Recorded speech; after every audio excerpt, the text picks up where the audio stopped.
In the previous video, I talked about Asclepios and Ophiuchus as the same character. One name is from Greece and the other from Rome. The former refers to actual physicians and eventually became an icon of medical practice and in general the healing profession. Homer writes that Asclepios was a real person with a real lineage and that all doctors were descended from his genius. Whatever the case, it is a fact that, as a trinity of gods, Asclepios, Panacea, Hygeia, represented the ideals of hygiene and devotion, exploring the wound and then curing the disease. I think there is always more than history tells us. Within the history is the mystery, and mystery is rarely divulged or discussed openly.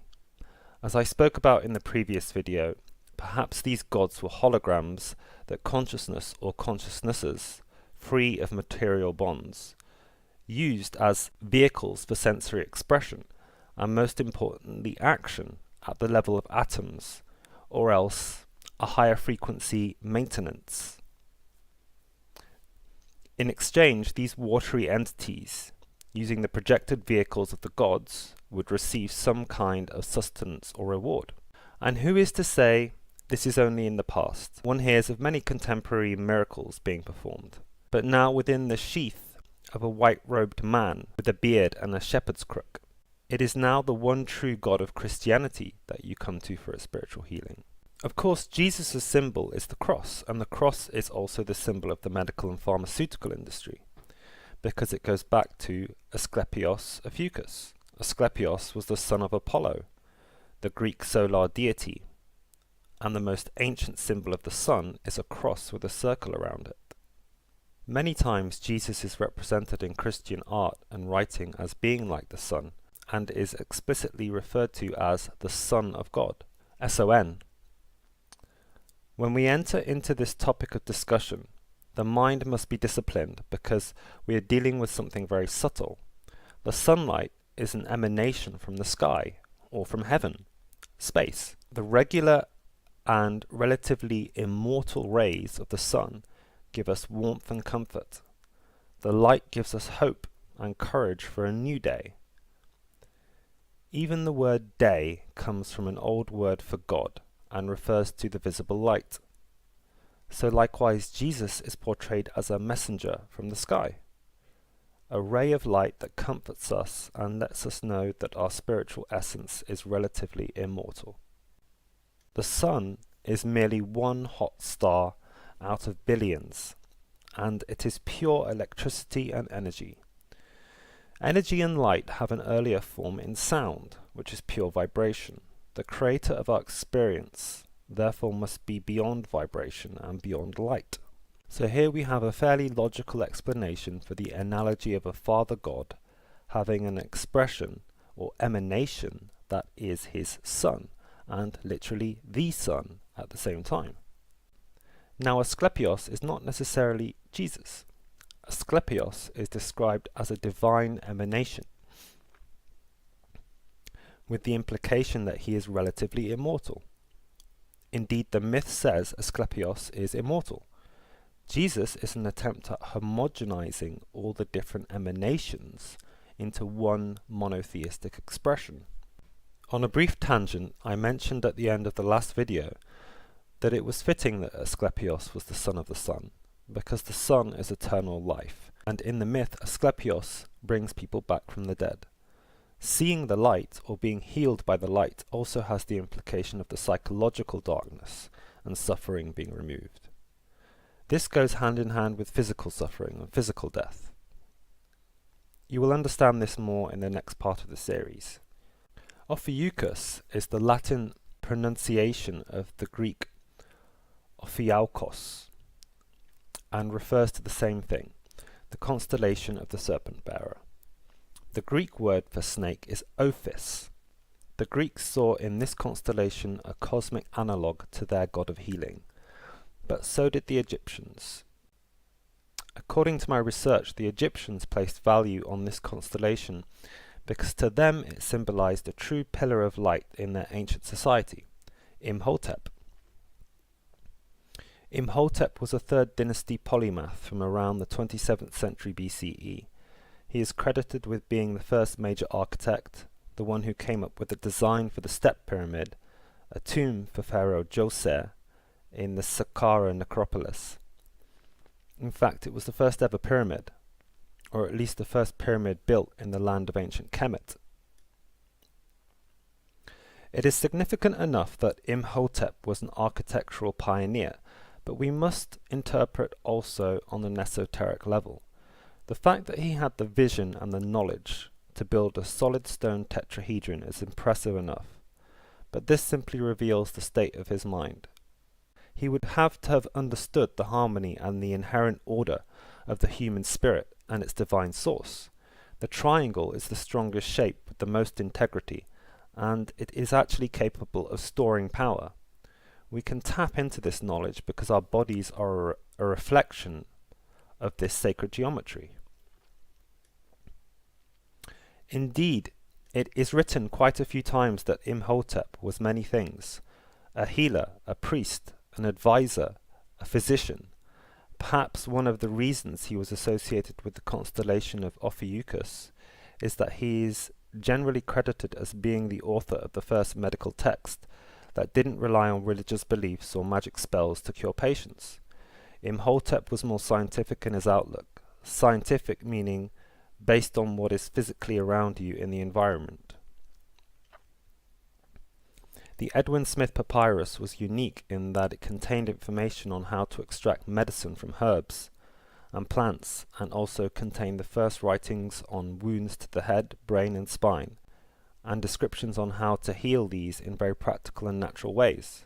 If we remember that the name Asklepios means literally to cut open, we can already see the similarities between these characters.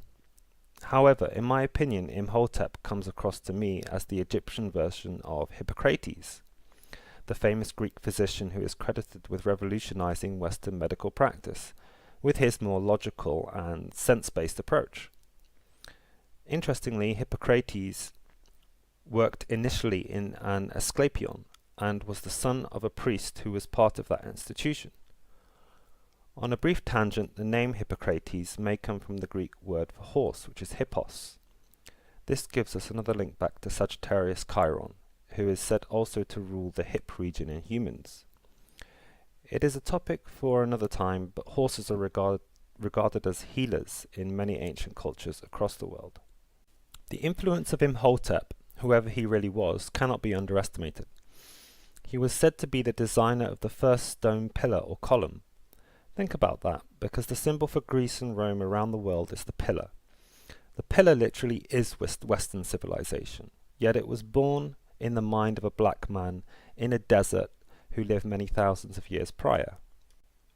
If we come back now to the sun, to the healing light, to the vital life force, to Apollo, and to Ra, we can see the symbol of the snake being used to represent this in a very ancient Kemet, or as the Greeks say, Egyptiotes.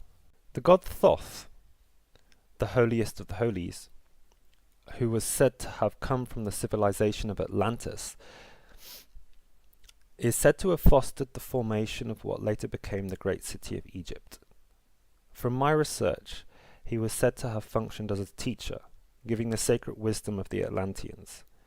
Like Imhotep after him, Thoth would be referred to as a polymath, but also an immortal or a higher frequency being. He knew the mind, therefore he knew all the sciences. Spirituality was also part of these sciences. It was said that he taught Ophiolatreia, which is serpent worship. He taught the people of Kemet to value the serpent as a symbol of divinity, eternity, and everlasting life. The serpent is literally the cycle of life and the formation of matter. The creator of the symbol of the first cross is attributed to Thoth or Jehuti because all words, images, and writing came from him. This was a new form of technology. The cross was a circle with a plus sign inside. Each straight line is said to represent one of the four mundane elements, and the circle symbolizes those elements beyond what we can sense. This symbol is the emblem of the Egyptian god Kneph, a snake god that created all manifest existence. So the circle aspect of the cross symbol can be seen as the snake going round and round. This signifies a subtle vortex of energy that eventually gives birth to matter. It also symbolizes that all nature is based upon cycles, and existence always recycles itself again and again. Nothing is ever truly destroyed. There is just a continuum and a continuity of life. Matter and the four elements simply fixes this energy into a solid configuration. I imagined that one of the ancient versions of this symbol is Kneph encircling and then winding its way vertically inside the circle, and then twisting again horizontally to form four snakes at varying frequencies or curves, because a snake can appear straight or curved just like a sound wave. It could be seen that Thoth was also related to the constellation of Ophiuchus, after his leaving the land of Egypt. In the sky was now a symbol of a being who was venerated as a healer. We must now look at Thoth as a different kind of healer though. Thoth gives a mental healing and a healing for the soul. To heal means to become whole, and to become whole is to cleanse the mind of untruth and connect it back to the divine source. The divine source for the early Egyptians was the snake, symbolizing Shakti or power in its multitude of forms. The egg inside of Kneph's mouth represents the birth of the mundane elements, as following a more primal vibration or spasm. It could be said that Thoth was an older archetype of Asclepios, being that Asclepios was not merely a physician, but one who had the keys to life, and therefore understood what death was from a deeply scientific and spiritual perspective. I have found no clear evidence of a complete translation of Thoth into Greek culture as a singular figure, but there are clues such as the stick that Asclepios leans upon, that has a snake winding up it. We can see that Thoth's caduceus is also essentially a stick with some snakes winding up the shaft.